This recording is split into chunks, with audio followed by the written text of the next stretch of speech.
Sadunia, le monde que tu construis. À un moment, là, on est allé, on nous a conseillé un petit restaurant sur la plage. C'était à Jiffer, hein. Ouais, je crois que c'était à Jiffer. D'aller manger un poisson avec du riz, là. Et puis, capitaine, ouais, je sais plus. Et du coup, on est allé là-bas sur le... C'était 2 jours, on est arrivé, on allait manger pour le soir. Et quand on est arrivé là-bas, c'est vrai que ça nous a fait tout drôle parce que le restaurant, c'était un petit restaurant. Il y avait une pièce au bord de la plage. La cuisine, il y avait juste un coin pour faire du feu. C'était des pavés en briques qui étaient montés, construits pour faire comme une cuisine, quoi. Ouais. Et puis il y avait pas de table de restaurant comme on a l'habitude de voir en Suisse. Ils nous ont dit oui c'est bien là, venez sans autre. Et puis ils nous ont assis sur une petite table sur la plage. On était les seuls. Hein. Oui, on était les seuls. Et ils ont demandé aux enfants d'aller rincer les assiettes dans un seau d'eau, peut-être un seau d'eau de mer, je sais pas.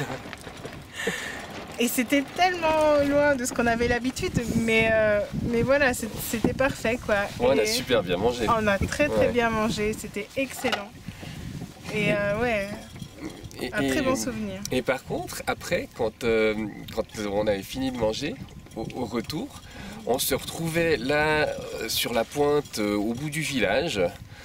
Il faisait nuit noire. On était dans un village africain. Il n'y avait que des Africains.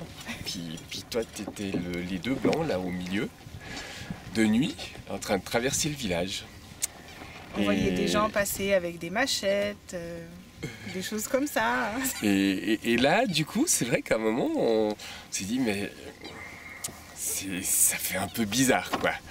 Et puis au final, alors je sais pas, je crois qu'on s'est fait des films et des trucs comme ça, mais on n'a rien eu du tout, on est arrivé, on est retourné au bateau, et puis tout s'était très bien passé, mais c'est vrai que sur le moment, on s'est senti vraiment en dehors de notre contexte habituel, et on avait l'impression d'être étranger.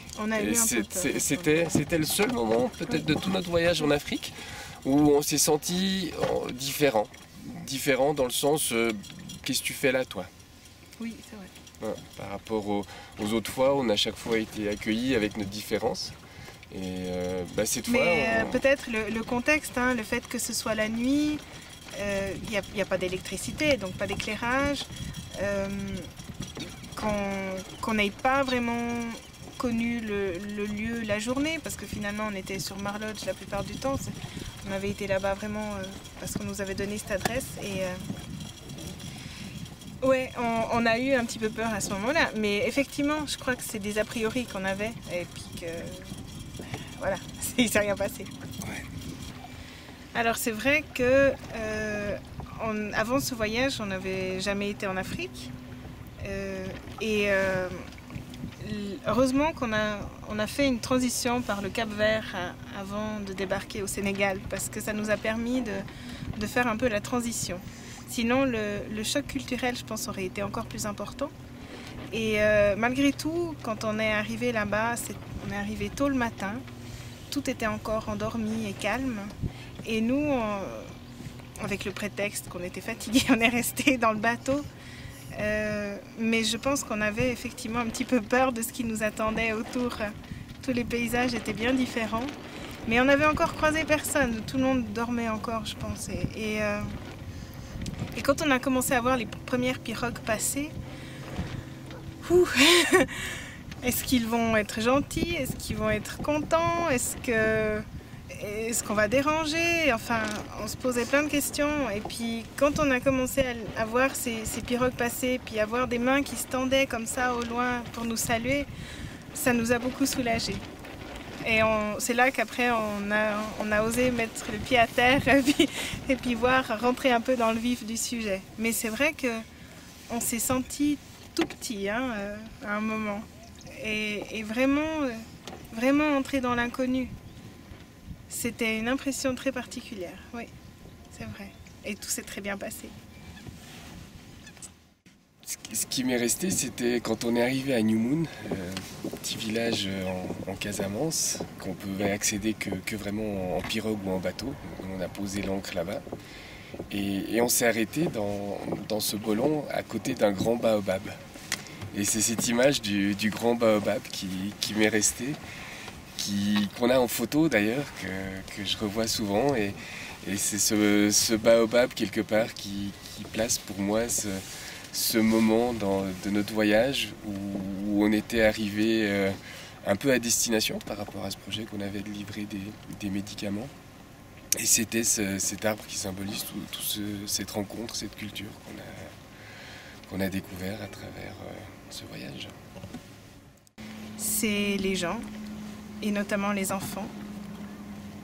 Partout où on s'est arrêté, il y avait tout le temps des enfants qui étaient là, qui venaient vers nous spontanément, pas du tout peur, qui nous prenaient par la main et qui nous demandaient « Comment tu t'appelles ?» C'est la seule chose qu'ils savaient dire, je pense, en français. Et c'est « Comment tu t'appelles ?» Et ça m'est resté parce que c'est vraiment... je t'accueille, salut, bonjour, enfin, pour moi, c'était très important. Voilà. Et que ce soit des enfants, c'était encore plus fort.